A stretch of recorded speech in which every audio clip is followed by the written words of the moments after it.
So, have you ever felt totally frustrated when you're learning English? You learn a rule, you practice it, and then boom, a word just breaks the rule completely. If you're nodding your head right now, please don't worry, you are definitely not alone. English can be really tricky, especially when it comes to verbs in the past tense. Welcome to this explainer, where we're going to make English a whole lot easier for you. Usually, talking about the past is pretty easy. You just take a verb and add ed at the very end. Look becomes looked. Walk becomes walked. But then you meet verbs that just refuse to follow the rules. They do some really strange things. For example, if you add ed to go, it doesn't become goed. No, it becomes went? Where did that word even come from? These are called irregular verbs, and yes, they can look a little scary at first, but I promise by the end of this explainer, we're going to learn how to easily tame them together. Now, in a lot of English classes, teachers will just give you a huge, boring list of words to memorize. But our sources today show us a much better way. We are not going to memorize a boring list. Instead, we're going to look for secret patterns. We'll group these wild verbs into visual families. And honestly, when you see them in families, they become super easy and actually a lot of fun to remember. So let's dive right in. Our very first family is, without a doubt, the easiest family in the entire English language. I like to call them the no-change words. Why? Well, because they literally do not change at all. In the present, in the past, they stay exactly the same. Plus, they have this great bouncy rhythm to them. Let's look at 4 of these words. Okay, let's practice them together. I'll say the present tense, and you try to guess the past tenses. Ready? Put.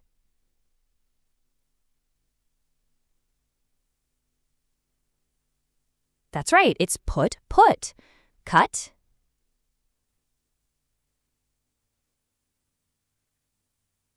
Yes, cut. Now let's do it all together like a mini rap song, just like in our hip-hop source material. Put, cut, hit, let.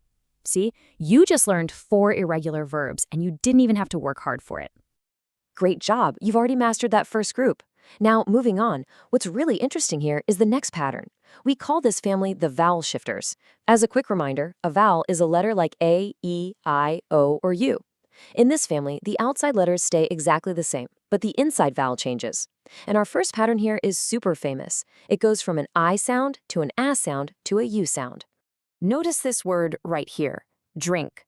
When we move to the past, the I simply becomes an A, drink, and then it becomes a U, drunk. Let's say it with a nice upbeat rhythm. Drink, drank, drunk. Drink, drank, drunk. When you add just a little bit of music to it, it really sticks right in your memory. Let's keep that rhythm going.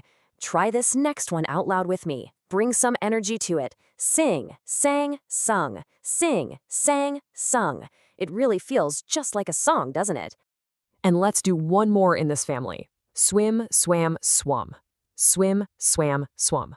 Notice how the letters change the exact same way every single time? I to A to U. Once you know that pattern, you pretty much know all the words in the family. Okay, let's look at another vowel shift pattern. Here are some new words. Sleep, keep, feel.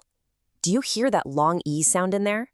Well, in the past tense, that long E shrinks down to a short I sound, and we add a strong T at the very end. Let's read these nicely and slowly. Sleep becomes slept, slept. Keep becomes kept, kept. Feel becomes felt, felt. Leave, left, left. Meet, met, met. Say them out loud and really feel that strong T at the end.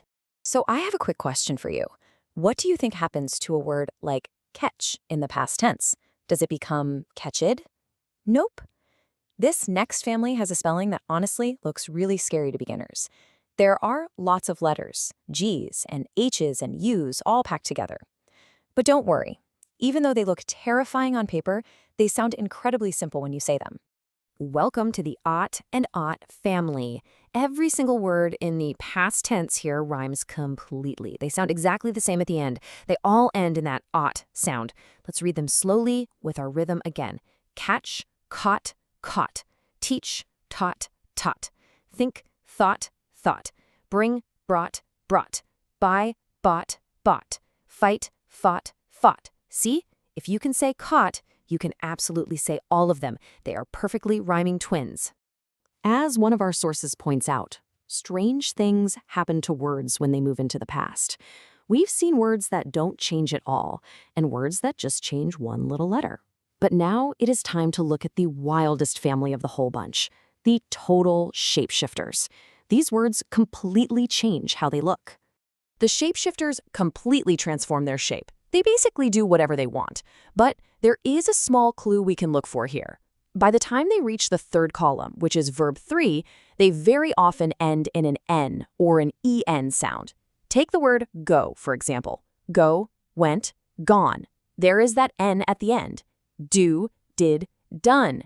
Eat, ate, eaten. Let's walk through a few more shapeshifters. I'm going to read these slowly, so just watch how much the spelling changes here. See, saw, seen. Speak, spoke, spoken. Write, wrote, written. Again, in that third column, you see that EN ending popping up over and over.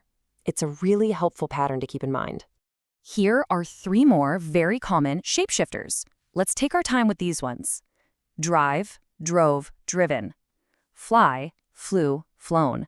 Know, knew, known. Did you hear that?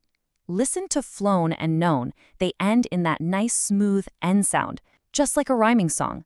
Fly, flew, flown. Know, knew, known. Finally, let's look at this last group of everyday verbs.